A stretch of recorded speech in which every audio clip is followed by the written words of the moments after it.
Hi, I'm Christine Benz from Morningstar.com. Equity funds as a group have struggled recently, but some funds have behaved better than others.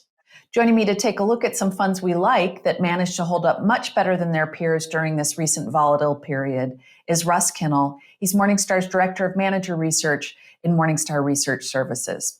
Russ, thank you so much for being here. Glad to be here. Russ, let's just start by talking about the benefits of funds that can hold their ground during periods of volatility. You spend a lot of time looking at how investors behave with their funds, and it seems to me that your research indicates that people do hang on to these lower volatility funds a little more than they do other fund types. That's right. The higher risk funds, though they generate excitement, they also generate a lot of fear, and people tend to do a less good job with their timing. It's hard to hold on in a downturn like this if your losses are actually worse than the market. So these defensive funds, these funds with a little less volatility, tend to work out really nicely for us. Okay, so let's highlight a few of them. Foreign funds were generally hit harder than US during this period of recent turbulence, but First Eagle Overseas was one that was really able to limit its losses. It held up much better than other foreign large cap value funds. What worked for it? Yeah, this is a fund that's always kind of made its name on defensiveness, and it really has three ways of being defensive. It holds a big cash stake, it holds a big stake in gold bullion, and it owns value stocks to protect against price risk. Well, in this case, those first two worked great. The third one, having a value tilt, did not work. Value has gotten hit, but 2 out of 3 is sufficient for it to have lost a lot less than most of its peers.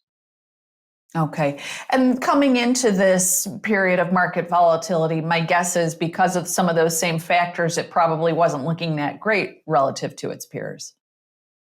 That's right. Cash and gold have generally not been great places to be in the last decade, and even value has not been the best place to be.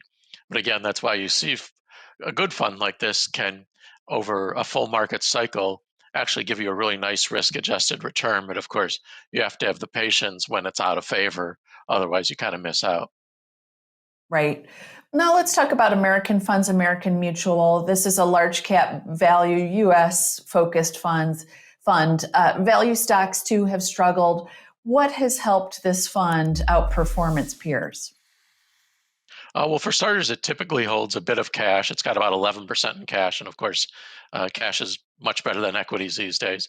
But it's also the way they invest. They have a focus on dividend payers, and the dividend payers have to be investment grade. And of course, in a downturn like this, the dividend payers that are not investment grade, people may sell their stock because they think they're going to cut their dividend. But really, this discipline of dividend payers that are high quality means you're in more defensive names that hold up really well. And on top of that, the fund has had modest sector tilts relative to peers towards tech and healthcare, away from financials. And of course, those have all helped. Another fund that has held up well, not just relative to its peers, but also relative to the broad market, is Artisan MidCap. Let's talk about what has worked so well for that fund so far this year. Yeah, I'm really impressed by this fund. It's only down about 4.5% through April 14th, so you'd hardly even know a bear market was happening.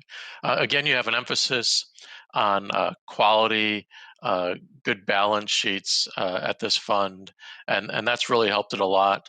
It's also got a nice tilt towards tech and healthcare and away from all the value sectors that have been hit hard. And it's again a fund that generally has a nice track record of holding up well in down markets. So I'm really impressed by this one. Okay, Russ, it's always great to get your perspective. Thank you so much for being here. You're welcome. Thanks for watching. I'm Christine Benz from Morningstar.com.